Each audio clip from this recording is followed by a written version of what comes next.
This is Kingdom Faith, where we focus on the Christian life, the good stuff, and the hard stuff. I don't have Phil Fisher to do the hard stuff. You did it. I know, I did it. I did it good. You didn't stutter. He would be proud of me. He would be. So he doesn't ever listen to this podcast. I don't think so, no. And if he's not on it, he don't care. But so on this week's episode, we're going to talk about everything that my wife loves about me. Yeah. That's the episode that we're going to do. So go ahead and take it away. Might not be a very long podcast. I'm just kidding. That's what I was just thinking when I said that. I said, I'm going to get all these comments saying, oh, well, this is going to be a short podcast. But we're going to talk about the struggle of waiting. So the title of this episode is The Waiting Struggle, because we've done a podcast before, me and Phil Fisher, just the idea of waiting in general on the things that you pray for. But when things become more personal, it becomes a lot more difficult to do that. It becomes a lot more, just becomes hard to figure out, does God want me to have this? Does he not want me to have this? Is the answer no? Is the answer not yet? So sometimes that's hard to distinguish, and when you're in this area where you're not for sure what to do, then it just becomes difficult to keep being patient and keep waiting for whatever the Lord's answer is going to be. It's hard to not want to take control and then just be like, how can I just do this to make this happen? So before we get started in the episode, for those of you that don't know, maybe it's on camera, I don't know, but I broke my toe. And I had when I did the episode with Pam, my toe was also broken then. Yeah, you didn't even acknowledge it. I didn't even acknowledge it, but I'm going to acknowledge it now, because this Friday, hopefully I get the boot off. Hopefully. So I've been in the boot for now almost 4 weeks. Yeah, pretty close. So it seems like every time something happens, like our car broke, we've had all this stuff happen. I broke my toe. Yes. So I'm hoping Friday that I get the boot off. Yeah. And we have something good happen. Something good happening would be nice. They just do that x-ray and your toe's just perfectly fine. Yeah. That'd be great. Because then we're going to be leaving not long after we record this episode to go down and see the Ark for the first time. So we're pretty excited for that for the most part. Yeah. She's basically forcing me to go, but sometimes she has to. Your life is so tough. Yeah. You're forced to go on a mini vacation. Yeah. I don't need a break, but she says she needs a break. Breaks are good. Things are about to get very hectic here. Mission teams, events. There's a lot that's coming up. Yeah, there's a lot that's coming up. So this is our chance to rejuvenate before we have to go 150% for a few weeks. And then she's making me walk this whole time going to the Ark. The Ark is big. If you didn't know, the Ark is big. But then she's also making me watch her play disc golf. If you're gonna play too, you can do standstills. We've talked about this. Yeah. I did go the other day and I beat her. It was her only chance to ever beat me, and she just. I played terrible. Just threw it away. I did. Ridiculous. You played super great though too, so I didn't have much of a chance. Yeah, I played pretty much like normal, but it was on a course that you don't really need. No, you don't have to power. So. Yeah, not super long. So as we get into this episode, we'll try to break it down the best we can. But what did you picture our life looking like? So we've been married for almost 5 years now. So how have you pictured kind of what our life would look like with children? Yeah, so we talked about kids pretty early. I was trying to think back to how early that was in our relationship. Obviously we're dating. I'm pretty sure we were still in high school, so obviously nowhere near a point where we would be wanting to have kids. But I think we both knew, once we knew we were pretty serious and that this was probably for the long haul, kids had gotten brought up quite a bit. And we always talked about having 3 or 4 kids. We talked about names. We did all of that. I don't know if we ever talked about time frame at that point, but we always knew we wanted kids together. That was always something we imagined, that our life would involve kids. So we knew pretty early on that was going to be part of the picture. Yeah. But I don't know, you might remember that differently. So I remember just the thought of like we would be married for like a year, and then maybe then we would start trying to have kids. And like you said, we talked about it, having 3 or 4 kids. But um, so I'm trying to do math in my head here. So I'm 27. Yes. So I was 22 when we got married. I believe so. Yeah. Because I thought about this too, and I think I was. Because I turned 28. Because I think I was 21, getting close to 22. Yeah, so I pictured we would have a child when I was like 23 or 24 years old. Yeah. So we've been trying to have a child now for. It's close to 4. 4 years. 4 years, yeah. Because I think we both agreed. Like, I mean, for one, when we first got married, I wasn't even done with college yet. I was student teaching, and we were living with friends. So we had pretty much said, like, from when we first got married, that it was going to be at least a year before we even thought about it, just because we weren't even in a place. But yeah, 4 years now. Yeah, so we've been trying to have a child for 4 years. We've done, all the things that they tell you to do to help that process, but nothing's come. Yeah. I've done a lot of research. Yeah. A lot of spiraling. Yeah. as they say. There's a lot of highs and lows through, obviously, these moments, and we'll talk about some of them. But so we had this idea and picture of what our life would look like. And now we're 4 years in, and it doesn't look like what we thought it would look like with kids, at least, and other things, obviously, like we talked about in the other episode that we did. Is our life doesn't look nearly like we thought it would, and then obviously with kids. But then you have this struggle of, like, it feels like years are passing by, and you want this bad, like you want it bad, and you feel like there comes a time where there's like, it's too late, almost too late date, and so you see everybody else having kids. You see, obviously younger people than you now starting to have kids. So what's the struggle of kind of seeing those things happen? Just the thoughts that are going through your head.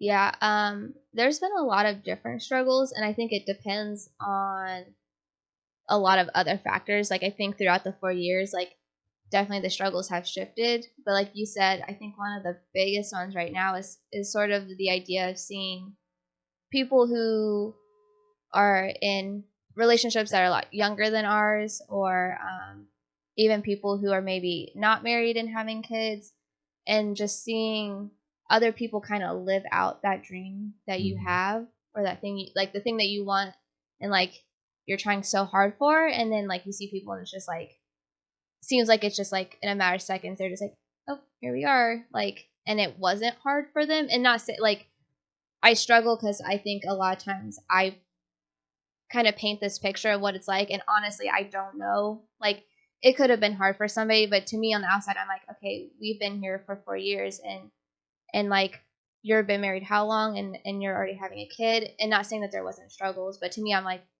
it was easy for you. And so I think it's easy to find myself being jealous, or I find myself not as excited as I feel like I should be. I think I remember specifically, was it Thanksgiving this year? It was Thanksgiving or Christmas, but I think it was Thanksgiving.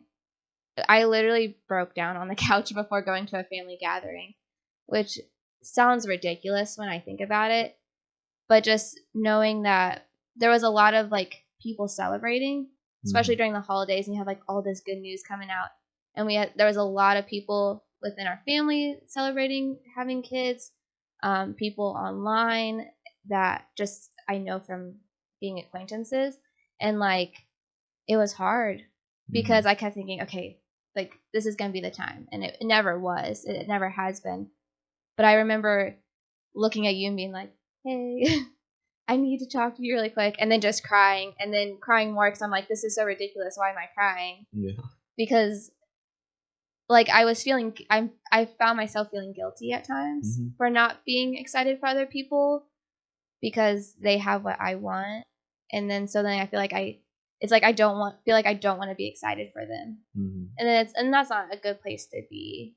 No, that's not a good place to be, and obviously, we talked about it, specifically at time of that Thanksgiving. We prayed about it and things like that. But that jealousy, it's not a good place to be, because, like you say, you start when people start having babies. That should be a time of rejoicing, a time of fellowship and celebration and things. But when you've been trying to do that very same thing for 4 years. And then, like you said, you don't know, but it just seemed like it was easy for those people to have a baby or whatever. It's sometimes hard to put yourself, almost take yourself out of the situation so that you can, be happy for them. Because I even found myself at times, thinking the same thing. Mine is more like, so, and you can talk about this too, because it probably people probably talk to you about this more than they do me. But when someone would come up to you and like, oh, when are you gonna have, after someone had a baby, when are you guys gonna have a baby? Sometimes it makes you like scream internally, and it shouldn't. I think now it bothers me more just because of where we're at. But internally, I'm just like, like, why are you asking me? And they're not trying to. Yeah, obviously. They have good intentions. Yeah, everyone has good intentions, because they want to know. They don't know that you've been trying. They don't know that you've been struggling. So it's nothing against them. And I've kind of figured out how to navigate through those conversations. I always say, well, when the Lord lets us, when the Lord gives us a baby, then we'll have a baby. And there's a lot of truth to that, obviously, like we're going to talk about. But so all these jealousies come up. You dread the conversation every time you go to a family gathering. Yeah. When are you gonna have a baby yet? And that doesn't put you in a good place. No, and I think I've, in part, have also put myself in a bad place, because it's not something that we talk about we've talked to people about it, but it's not something that normally we're just like advertising. So then it even puts you in a tougher spot, because then you're like, okay, is this the moment where I decide to like bear it all and just like let them know, or do I just like brush it off and like eventually like just not yet? So we sit here and we're still, obviously, we haven't had a baby. So why do you think, and this is gonna be a tough question, why do you think God hasn't given us a baby? I think about that a lot, because I don't think He's told me that we're not ever going to have kids, because that's, definitely something I've prayed about, being like, okay, maybe I wanted kids and that wasn't actually part of God's plan. I think it's definitely just like a not yet. I think looking back at some of our journey that, we've shared on here before, I think if we had kids sooner, I definitely probably wouldn't be working here, because I would have probably been teaching, and I would just stuck with the job because I would have felt like, that's like what I need to do. Or I wouldn't be serving at the capacity that I'm serving at here, because I probably would have had to give something up maybe. I think there's a lot of different things like that, where there's more other things that I need to be doing right now in terms of serving and like, like helping with the church and helping with the ministries, that if we had kids when I had wanted it to happen, they wouldn't probably never happen, because it would have completely shifted, or like we would probably still be living in Fort Wayne. Like, I don't even know if necessarily you would be working here. Like, you may have completely focused on a normal job, as the world would say, like, because financially, like, that would have put us in a very different spot. So I think a lot of it's just kind of the timing of what I was still very much doing, what I thought I was supposed to be doing and what I thought was like the path. And then I think God not giving us kids yet kind of allowed Him to shift me back to where He kind of had planned for me, instead of me trying to do it my way. And I agree with that, because we've talked about it before. Just we wouldn't be able to do some of the things that we're able to do if we would have had a baby when we wanted to have a baby. But now we're in a place where we're ready to have a baby. We're ready, and now we're stuck waiting for the Lord. So what do you think? Why is waiting for God such a struggle? Especially for waiting for something like this to have a child, to have a new life. I think for me, it's not having all the answers is the hardest part, especially when it comes to like waiting on the Lord, because like I said, I know that He's told me that the answer is just not yet. And I truly feel like God has a plan to bless us with kids. And maybe it's not in the way of us having kids ourselves. Maybe it's completely different. I don't know that yet. And I think the hardest part is not having all the answers and understanding that like God doesn't owe me all the answers. So like I want to know, okay, well, if it's not yet, then when? Like, is it going to be next year? Is it going to be another 5 years? Hopefully it's not what you say and it's like 12. So she hates when I tell this story, but this is what helped put things in perspective for me. And God used it not as a date. He didn't say that it's going to happen when this happens. Just an idea. Yeah, he just showed me that, hey, there's people that have waited longer than what you've waited. And so I went down to the men's retreat, and we had these breakout sessions. And they always encourage you to go find somebody new to have, have your church group go with another church group. And we did that. And there was this guy who was an older guy who looked like he was probably in his late 40s, maybe early 50s. And he had shared something. I didn't talk about our struggle, nothing. I don't know how the conversation went here, but it's just like the guy knew I needed to hear something like this. And the guy basically said that when him and his wife started to try to have a baby, it took them 12 years for God to finally give them a baby. And then I came back home and I told Savannah, I said it might take 12 years, and she didn't like that. I was so mad. I was like, "Are you kidding me?" But because it just was one of those moments where obviously she didn't want to hear that, because you wanted the baby now. Yeah. You wanted the baby just like I wanted the baby. Now I wanted to hear the next time that that you're pregnant and we're gonna have a baby. But then I got to think, that have we really waited that long? It feels like a long time because it feels like the world is passing you by. Yeah. You feel like because time is ticking basically, that you're running out of time to raise a child. And now if we're gonna have 3 kids or 4 kids, we haven't even had our first one. At this point, I expected to have at least 2, and it's like, okay, still don't have any. So and with the struggle of waiting on God, I say this a lot, and she doesn't like when I say this either, but at least I don't think she likes it. This is a list of all the things Phil says that Savannah doesn't like. This has been a tough one for me. It's still tough. It just depends on what we're talking about. This is one of the tough things. Is that, am I okay if God says no? Yeah. Is God still worthy of worship even if He tells me no? Now, that's a hard thing to grapple with, especially with something you think God would give you. Yeah. It's one thing if you pray for a job, like in this type of career, or pray for a new house, or something like that. It's another thing you would think that's a good thing to raise a child, hopefully in the ways of the Lord, something good. You think, oh, God, He would just give that to me because that's just something good. When not realizing that God's answer could still be no. Like you said, you think God says not yet. Yeah.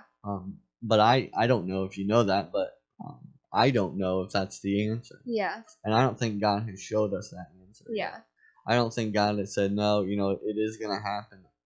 I think He's letting us not know. Yeah. I think the reason I say not yet is because God hasn't given the flat out no. Yeah. Like in terms of when I've prayed, because I prayed for this a lot. The answer has never come back no. Because if the answer was no, then that's a whole nother process I'd have to go through, and then a whole nother set of emotions. So I think that's where I say I'm not yet. And like you said, not saying that maybe in 2 years the answer becomes no, or it could be a completely different path of maybe it's adoption or something, where when we had talked in the past, that wasn't really something that we were considering, but that might be something that God has in store for us that like we weren't planning for, but is what he had planned. Yeah. There's still, like you said, a lot of unknowns. Yeah. So like when you say it's a good place to be when you don't have an answer from the Lord, that's when you can say not yet. Yeah. When you don't know if it's a yes, you don't know if it's a no, it's easy. It's best to be in a not yet because that's where you continue to pray. You don't stop praying. I haven't stopped praying that God gives us a kid. You haven't stopped praying that God gives us a kid. Because in those moments, I think God wants us to keep praying. There's power in persistent prayer. There's power in continuing to pray. And sometimes it takes prayer for years. Yeah. You know, we've been praying for 4 years that this will happen. And I haven't given up yet because the answer hasn't been no yet. God hasn't said, no, you're not having a baby yet. Yeah. God hasn't even said yes. It's a not yet moment. Yeah. And that's tough because, like, I mean, like you said, 4 years, that's a long time to not give up on something. And there's definitely been moments I've wanted to. Like those times where you're like, all right, I'm going to take this test, knowing that, like, it's probably going to be a no. But then still seeing it being a no, and then you just, like, the amount of times I've broken down and I've gotten mad. And I've been like, are you kidding me? And, like, in those moments, like, it's easy to want to give up. But then remembering, like, you know, God still loves me. He's still faithful. Like, there's something different he has planned. And then just fully leaning on him in those moments, even though it's easy to just want to shut down and be like, is it worth it? Like whatever, like, I'm just going to move on and do something else. Like, of course that never happens because then knowing me, then I, like, backtrack and I'm like, okay, let's start over. Back to square one. You know, there has been a lot of those moments where, you know, where almost our mindset becomes more cynical. Yeah. And I love that the Bible is filled with examples of the very thing that we're going through. Yeah. Like, it's literally filled with those examples. There's so many. I mean, literally, like, the first big story in the Bible is about a couple who can't get pregnant. Yeah. And they laugh at the thought that they're going to get pregnant at the age that they're at. You know, they're super old. Yeah. And both of them laugh at the thought that that's going to happen. And God basically like, okay, I'll show you what I can do. And then they have a baby and all those things, you know, from Abraham all the way down. You see this, what happens, you know, you see it through so many different pieces, and you even see it in the New Testament with John the Baptist and that whole situation. Even there, his father goes blind until John the Baptist comes, you know, so there's a lot of cool stories that help us realize that God can. There's no such thing as time thrown up. Yeah. Because if God says not yet for 50 years, we think that you're out. There's no way that you can have a baby. You hear all the science and you're just like, okay, well, we got this timeline. You know, God can do anything at that point. Yeah. So how do you think though? Because we're very different. We talked about it in the other episode. Yes. In a lot of ways. Just the way that we think things through and process things and stuff like that. Men and women are different in a lot of areas with that anyways in general, but then people in general are different across the board. So how do you think it's affected our relationship? Do you think it's hurt it, strengthened it? I think it's definitely strengthened it.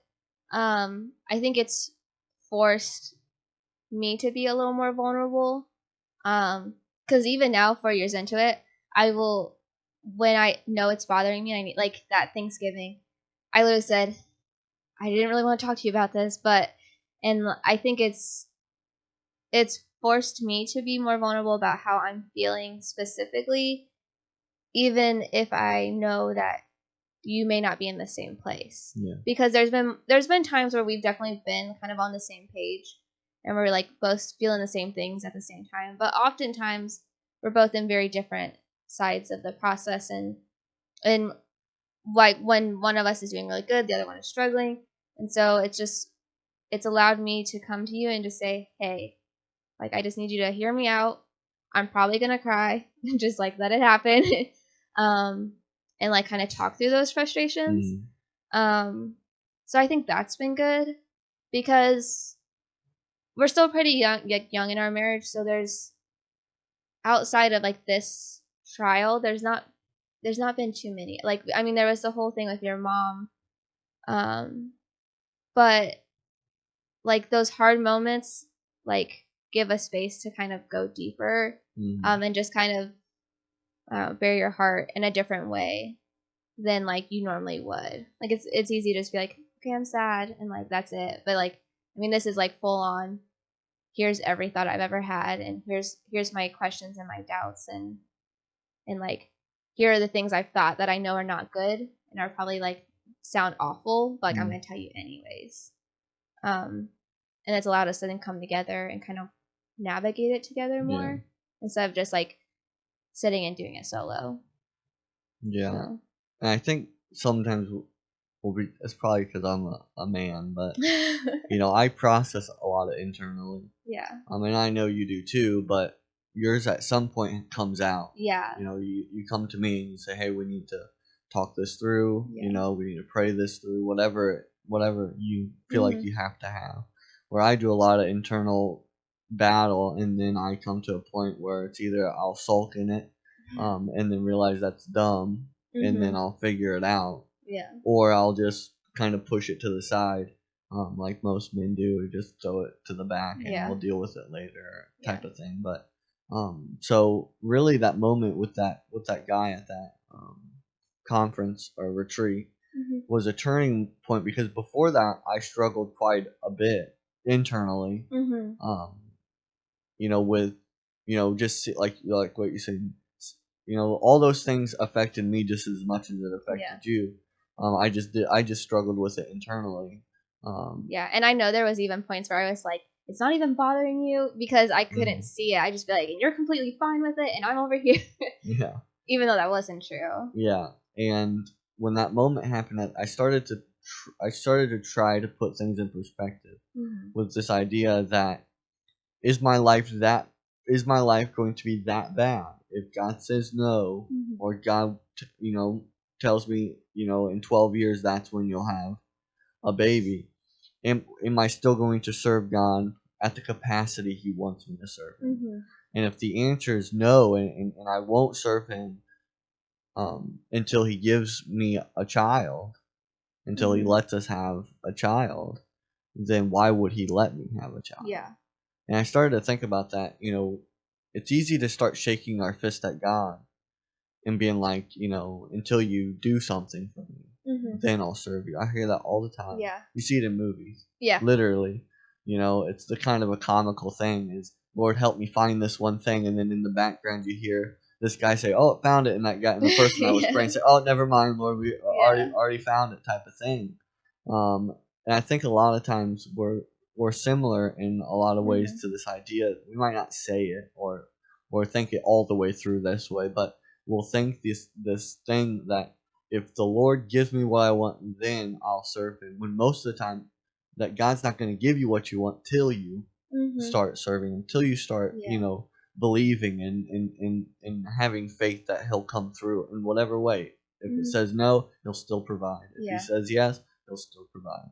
All those types of things. And so that really helped me, and then so there are moments where I struggled when you would come to me and be like, I'm struggling with, not having a baby, and and then there were moments where I was like, it shouldn't be this hard, it shouldn't be this difficult.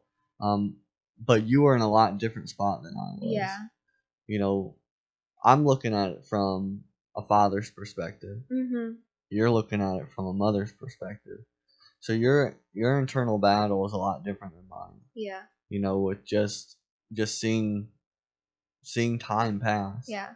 Well, and for me, I mean, like you said, like time passing, like I've brought it up multiple times being like, there hits a point where it's like, is it still safe? I mean, you hear all these things and like God can do anything, but then there's also like those moments where I've literally said, is there something wrong with me? Like, and then I've like started to like have questions of like, okay, like should I be concerned? Like, because something could be seriously wrong. I just don't know.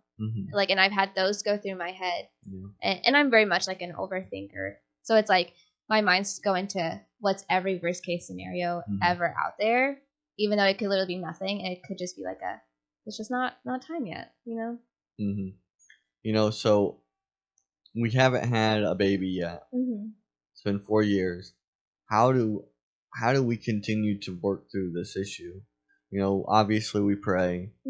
We do those things when our heart becomes troubled, when we start to lose patience, all those things. And that's the first thing. We know that. It's the first thing we do is we pray, we talk about it, those types of things. But how else do you work through this issue? You know, I'll even go a little deeper, because I think maybe this is more of the stumbling block than anything, is how do you figure out how to celebrate for others in the face of your own struggle? Yeah. Well, I think to answer part of the question and just like moving forward, I think for some of it, for me, it's like things like this where it's like being more comfortable talking about it.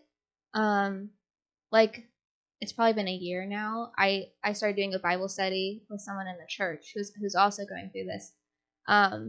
Because at that point she was having a pretty hard time, and I think at that point I was in an okay place, but I understood, and so we did a Bible study very specifically on this topic, which was really good, and it gave me a space to open up with somebody who understood.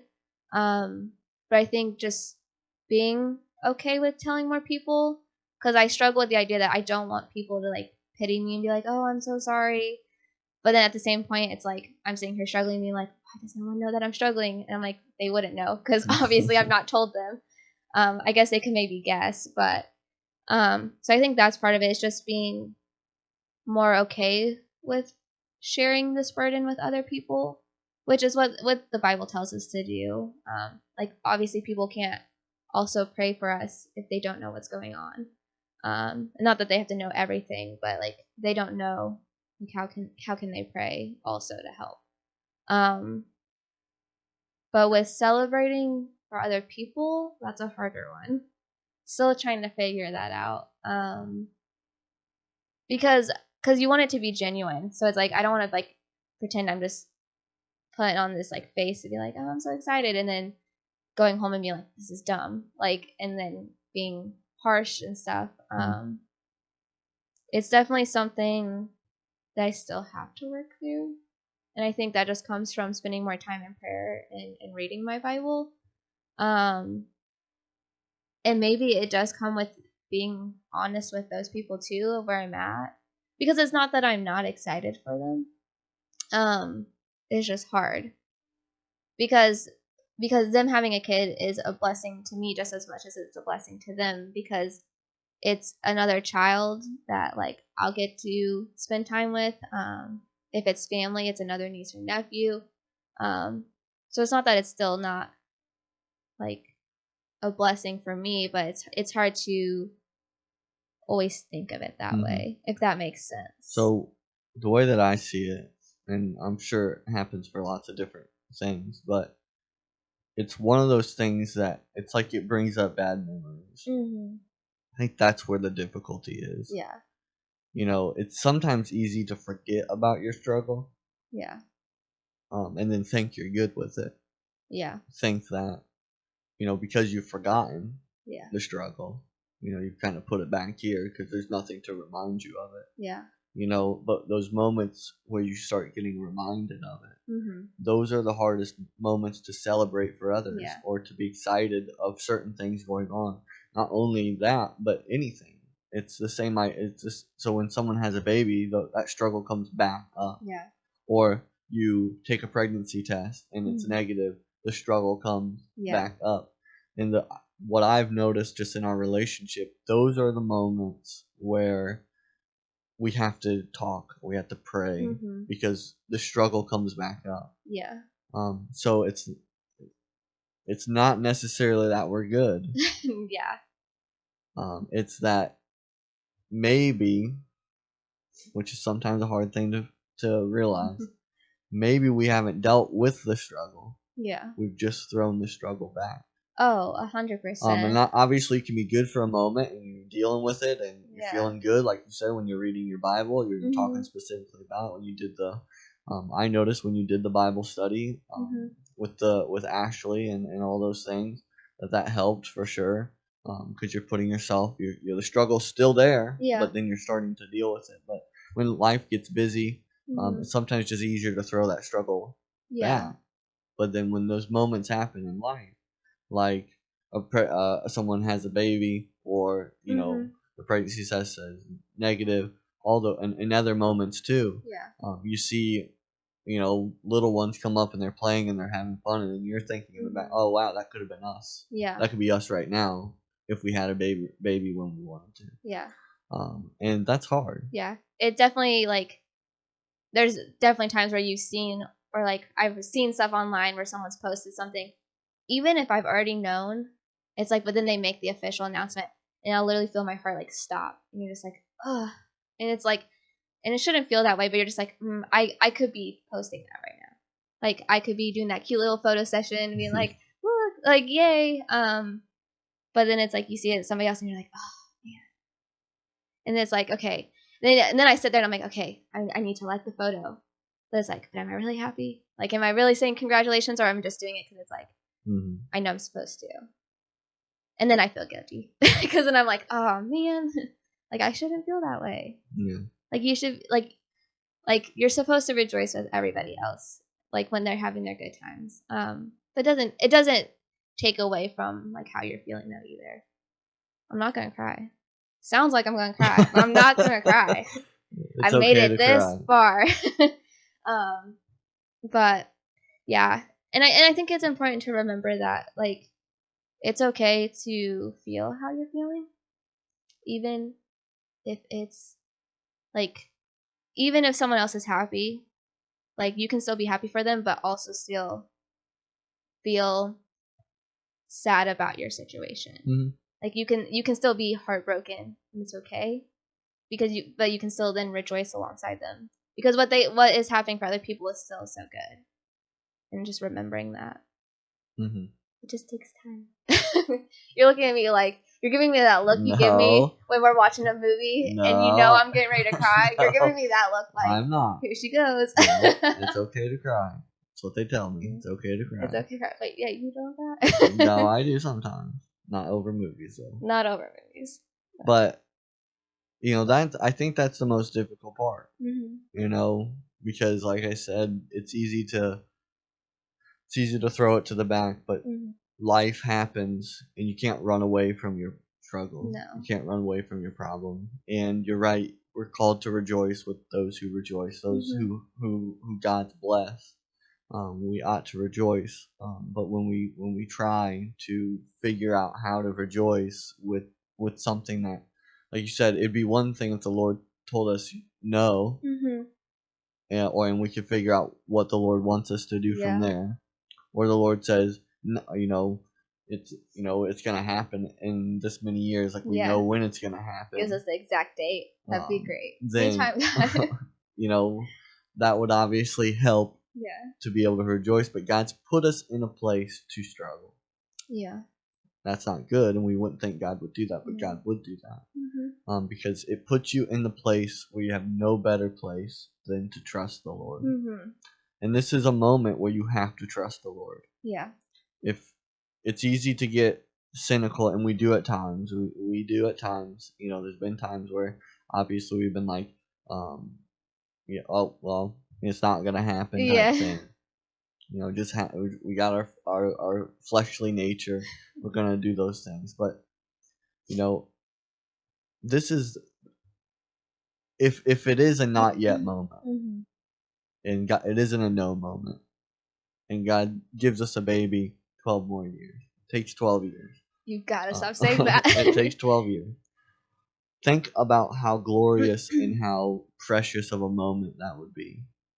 Because don't get me wrong, a baby's great. When you tried and you had a baby, when you tried, that's awesome. That's great. But it's another thing to struggle in something for so long, and then God gives it to you at that moment. How much more precious of a moment, or how it's a moment you won't take for granted.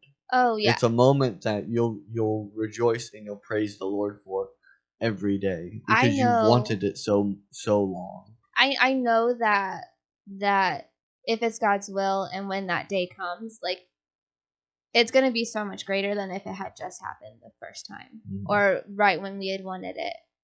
Because I imagine it now, and like there's already so much joy I feel now at just the thought of like seeing like the positive test, or just knowing that it's going to happen. And then so like through the waiting, I know that we're going to be so much more grateful, and it's going to be an even greater blessing because of the waiting process, even though in the moment it doesn't feel like that.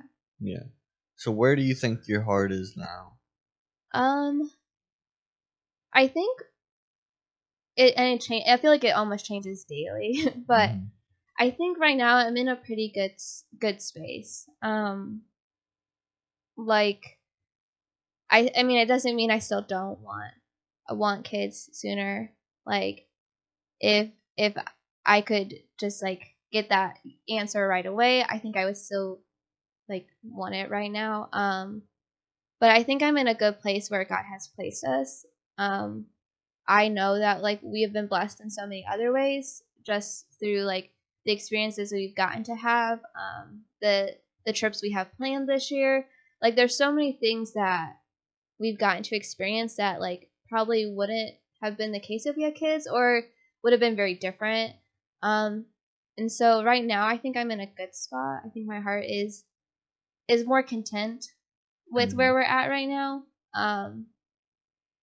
But I still definitely struggle. Like there's still definitely times where like I feel sad about it. Definitely like thinking through these questions and stuff.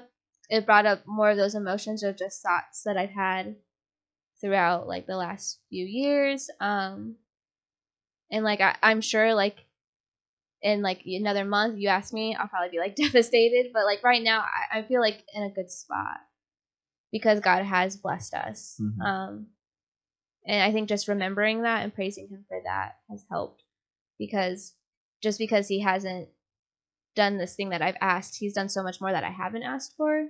And so like that's been helpful. But how about you? Where's your heart at? So your heart's probably different.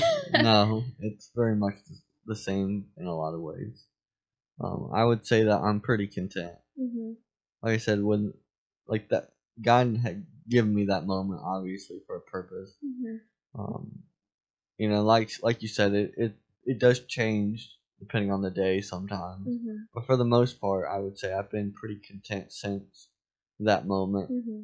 Just the only thing that I hate, and we talked about it just a little bit, is just having to answer questions all the time. But I get it and I understand it. I don't have a problem with it. It's just the moments where it's like, you know, it's just you just constantly have to be like, oh, when the Lord wants us to, or when the Lord lets us, or when the Lord gives it, then we'll have a baby. But I do believe that 100%, and I'm content if it is 12 years. I'm also content if it's a no. That's a harder thing to wrap your head around. And that's a harder thing to struggle with, but it's an answer. And I've always said that, you know, like I said in the beginning, was is God still God if he says no? And that's always sat with me for anything, not just the baby thing. For anything. If I ask God for, you know, a new house or a new job or whatever, if the answer is no, is God still God? Any obvious? It's one of those what is it? Rhetorical questions. Yeah. Paul asks those all the time. But it's a question that the answer is obviously yes. God is still God if he says no, you're never having a baby. God is still God if he says yes, you're having a baby. And God is still God no matter his answer to any of your prayer requests. And that's helped me understand that, you know, God sees much more than I see. God knows God knows who that baby is if we have a baby. Mm-hmm. He knows the number of hair that will be on his or her head. Mm-hmm. And that shows me, and gives me confidence to always trust him with anything. Yeah. And I think that's been something that's been so helpful too, is even though I joke that I don't appreciate your mini sermons, that you're like mini sermoning me, I think the way that you approach things so differently has also helped me, like, through the process. Because in those moments, like, it's easy, I think, for me to let my emotions take over. And like what you were saying of God is still God, and God is still good, no matter if his answer is yes or no, or maybe a few years later. And I think that has helped me navigate this, because it's easy to get caught up in the emotions and being like, it's another negative test, it's never gonna happen. Like why am I trying? Like, this is dumb. And it's easy to get like caught up in all of that. And then I think you've helped me definitely like think more reasonably about it, but also like just understanding the reality of like who God is, and that truly, no matter what happens in the situation, like, God is still God. Mm-hmm. and he's good no matter what the answer is. And that we can still lean and trust on him throughout the whole thing. Mm-hmm. Because it's easy to sometimes find yourself not doing that or not thinking that. So even though when you start telling me these moments in the moment and I'm all like, I don't want to hear it, it's still been very helpful. And words of wisdom from the Lord. Yeah, my many gray hairs of wisdom. Yes. But most people, anytime that I give what you call a mini sermon, yes, it's always first been an internal battle that I've had, that I've had to wrestle through. That God's like, quit being dumb and just listen to me. Yeah. And then he's like, and he gives me, hey, I'm still God. Yeah. You know, I always go back to Job, when Job is, frustrated at what has happened, and God is like, do you know the depths of the sea? Do you know the height? Or you there at the height of the mountain? That type of thing. God is more infinitely greater than I. Mm-hmm. He knows much more than I do, and he knows what's best for me. Yeah. And that's helped me. Mm-hmm. But like you said, and what I said, it doesn't mean tomorrow's always going to be good. Yeah. Because there's just moments in life that make your struggle come to the forefront, and you have to deal with it at that point. Yeah. And the quicker you can deal with it, the easier it is to keep moving on and keep trusting in the Lord. Mm-hmm. But so typically I do a final thought, but I'll change the question. What would you say to another lady who is struggling to try to get pregnant? Oh goodness, what a weighty question. I think there's so much I would probably say. I think part of it would be find someone outside of your spouse that you can kind of confide in. I think being able to talk with Ashley a lot, and just relate some of my struggles to her, and just talk about like what we're going through has been helpful. Especially because like she's also a girl, so her thought process is more similar to mine than maybe what yours is in the whole process. And so having someone else to talk to has been very helpful. I say continuing to pray always helps, just in those moments when it like kind of comes back up, like when you're reminded, just go straight to prayer. Even if it's like one of those like slightly angry like God, why prayers, like and you're crying the whole time, it's okay. Just giving it to God in that moment has been helpful. And I think just remembering that you're not the only person, I think that's helped. Like I've talked to people here at the church. There's someone I watch on YouTube who's going through a much like harder journey than like what we are. And just I think it's easy to feel like you're the only one, and so when you can find others and realize that there's others, that you're not the only person. Not that it doesn't make it suck any less, but it kind of just it feels a little better to be like, okay, there's other people, and seeing those other people go through the journey, seeing how they're navigating it, and then even seeing like the blessings that come at the end of their journeys, can kind of encourage you through your own. Like the person I watch on YouTube, I don't know them. I just watch their videos. And they're in a place where, for them to get pregnant, it would be very hard. They've done IVF and it hasn't worked. And now they're adopting. And it's like seeing them being so excited because like their journey's kind of hitting this point where like they're finally becoming parents because that's what they wanted. And it's maybe not the way they saw it, and they're believers, so that helps too.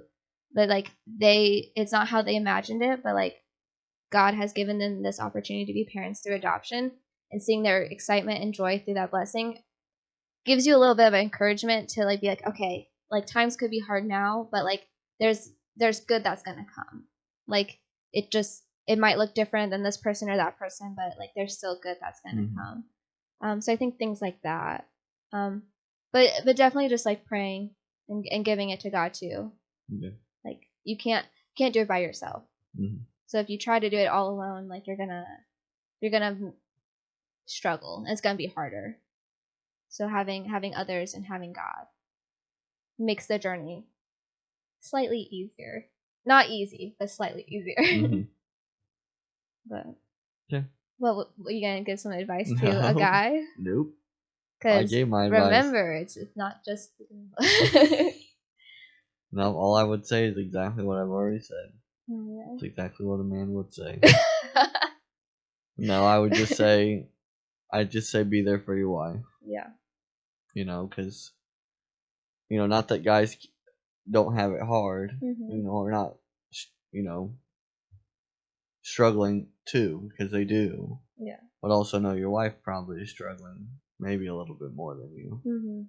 And hopefully the man, as the spiritual leader of his home, would know and hopefully be able to wrestle with the idea that God has everything in his hands, and be able to tell his wife that with love and grace and truth and all those things that we're called to do as men.